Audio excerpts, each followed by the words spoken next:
Om Swastiastu. Om Swastiastu.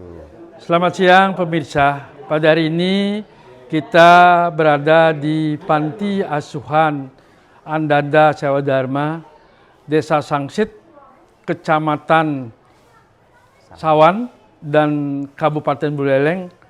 Kita berada dalam suasana kedamaian dan pada siang hari ini hadir Ketua Pengelola Panti Asuhan itu, ya Pak Nyoman Parte.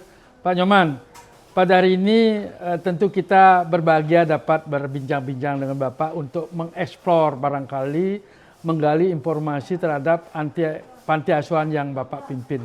Nah, tadi dari nama Panti Asuhannya itu adalah nama yang unik yang sepertinya memiliki nilai spiritual. Apa makna daripada nama Panti Asuhan itu, Pak Nyoman? Terus. Ya, baik Bapak. Jadi panti kami beri nama Ananda Sewa Dharma. Ya. Terinspirasi dari kegiatan kami sehari-hari yang menekuni yoga dan meditasi. Ya. Yang tujuannya adalah ada 3 hal. Ya. Menjadilah besar melalui pelayanan, Ya, pelayanan, pengabdian, dan pengorbanan. Dan pengorbanan.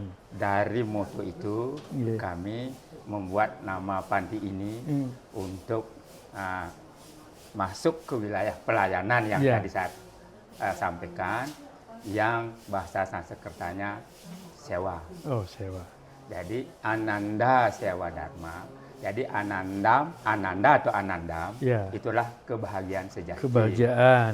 Sewa adalah pelayanan. Pelayanan. Atau pengabdian. Ya, Dan pengabdian. dharma bisa diartikan kewajiban. Oh, kewajiban. Jadi kewajiban kita adalah melayani, Iya. untuk menjadikan mereka mencapai kebahagiaan. Iya. Itu secara kecil saja. Iya. Tapi dharma yang lebih dalam lagi adalah karakteristik. Oh, karakteristik. Karakteristik setiap manusia. Artinya setiap keberadaan pasti punya karakteristik. Iya. Karakteristik air membasahi. Oh. Karakteristik api panas. Iya. Dan manusia apapun warna kulitnya, agamanya pasti merindukan kebahagiaan. Iya. Tujuan yang utama mencari kebahagiaan. Itu. Iya, nggih. Dan kapan kita temu, kita tidak tahu. Kita Yang hanya penting ada usaha, Pak. Ya, usaha. Baik. Nah, sehubungan dengan tadi ada pelayanan Yeah. untuk menuju kebahagiaan.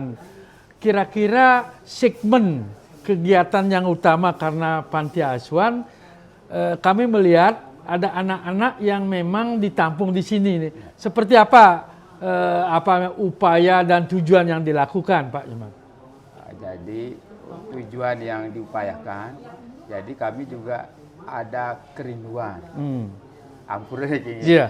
Karena di Hindu rasanya sedikit sekali ada panti-panti yang ingin membantu. Sangat terbatas, padahal sangat diperlukan. Ya. Dan itu juga menginspirasi bagaimana mengetuk hati mengetuk hati bagaimana saya mengumpulkan teman-teman kita buat yayasan dan kita kumpulin anak-anak supaya seperti agama-agama yang ada di tempat lain kan banyak sekali di sini. Mari kita mulai di sana mengarah ke sana.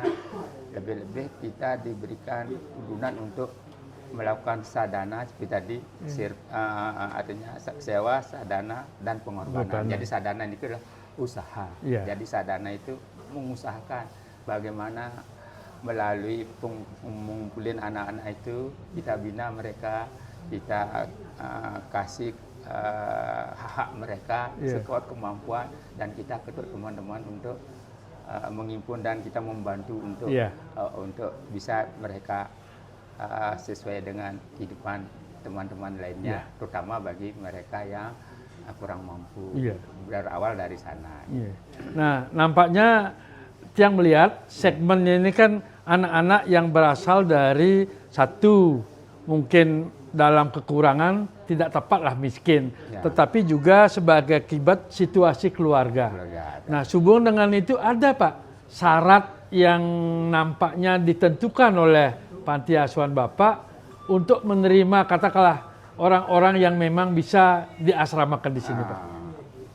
Dan kami selalu berhubungan dengan dinas sosial. Oh, dinas sosial Karena pemerintah. ada syarat-syarat mereka yang harus diterima sini, memang harus ada rekomendasi di sana dan kriterianya seperti apa. Kami hanya menampung saja. Oh ya, menerima. Setelah ada rekomendasi dari dinas sosial. Dan seperti apa syarat-syaratnya mereka tahu dan mereka yang menjadi fasilitasnya. Kami hanya menampung mereka. Nah, sehubungan dengan itu kira-kira ada enggak kewajiban pemerintah daerah, Pak, selama ini kabupaten untuk barangkali menopang dari sisi anggaran atau seperti apa selama ini peran dari Pemda, Pak? Kalau peran dari Pemda ada tapi hanya minim sekali. Ya, belum maksimal sesuai dengan kebutuhan. Ya, kebutuhan dan itu pun pada saat-saat hari-hari tertentu seperti ulang tahun. Tidak rutin. Ada saat ulang tahun Kota Singaraja atau saat-saat ada di dinas-dinas tertentu ada kegiatan-kegiatan dan memanfaatkan tempat kami untuk melakukan kegiatan dan mereka membawa bantuan. Nah, oleh sebab itu untuk keberlangsungan, Pak, ya kasih makan, kadang-kadang beasiswa ini dari mana ditopang anggaran untuk memenuhi kebutuhan itu, Pak Nyoman? Yang menopang biaya kehidupan anak-anak sehari-hari termasuk makan, minum, sandang pangan, dan termasuk sekolahnya memang kami mengupayakan dan memang ada masyarakat yang sering peduli dan sering datang ke sini dan itu bagi kami adalah sebuah berkah karena selalu ada saja komunitas-komunitas tertentu yang datang membawa bingkisan sehingga kami tidak pernah kekurangan termasuk biaya anak-anak. Itu kami sangat-sangat syukuri karena tidak diupayakan terlalu kuat di awal memang dengan bikin. Sekarang seperti ada yang mendorong untuk datang ke sini, itu yang saya rasakan. Nah, ini kita ngelihat cukup luas, hampir 2,5 hektar. Ini gimana bisa ada lahan sedemikian rupa, kemudian bangunan ini seperti apa, Pak, mengelolanya?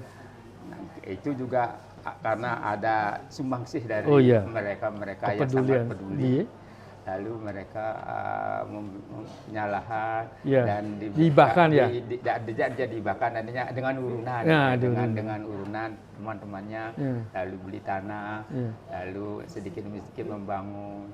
Ini awalnya dari tahun 92. Oh, dari tahun 92 sudah ada lahannya, sudah ada bangunannya, tapi tidak sebanyak sekarang. Dan setelah itu terus berkembang, seperti yang Bapak lihat sekarang. Niki baik pisan. Oleh sebab itu segmen yang memang membantu apakah orang dalam saja, dalam negeri apa ada dari luar negeri, Pak? Dalam negeri ada juga, dari luar negeri juga ada, karena tempat kami ini sering dipakai tempat retreat. Artinya retreat spiritual se-Asia Tenggara.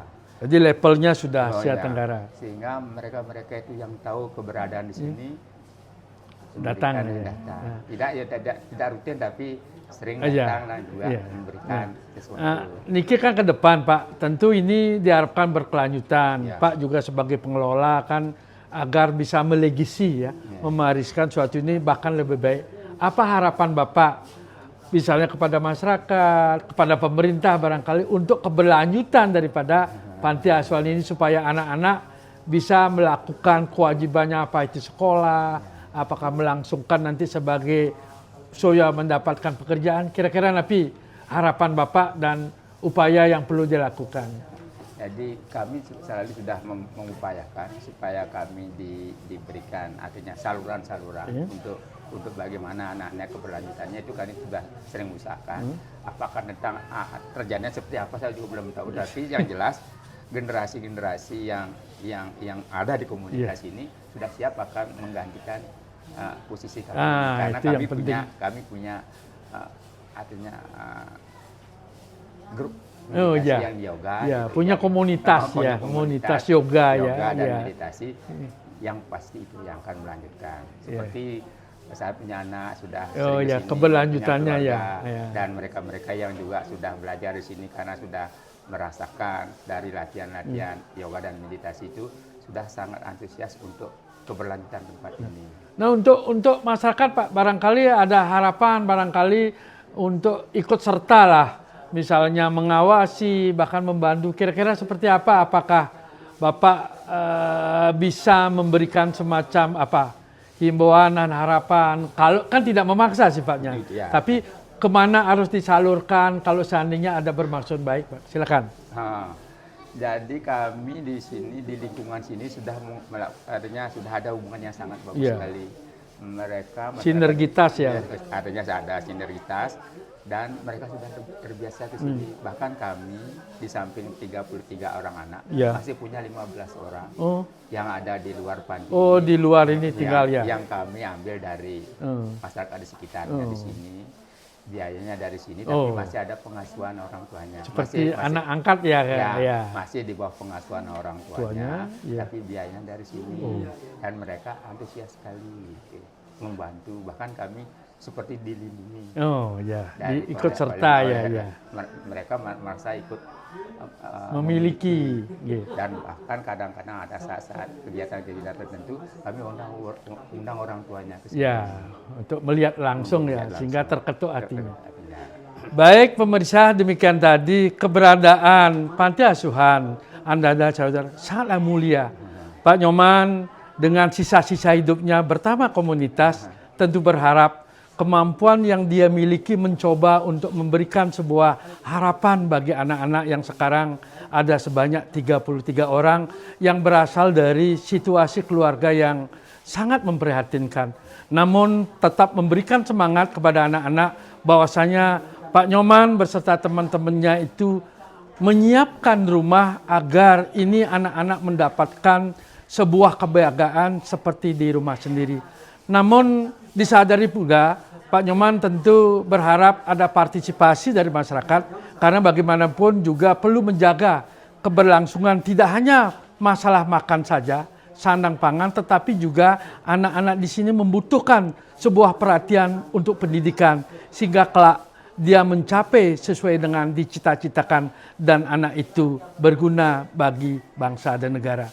Saya Wayan Ridang sebagai host pada hari ini dari Panti Asuhan Andanda Sewa Dharma Desa Sangsit menyampaikan terima kasih, semoga terketuk hatinya dalam kerangka membantu anak-anak kita yang membutuhkan bantuan. Terima kasih. Om Santi Santi Santi. Sukses semua Pak Nyoman. Rajang.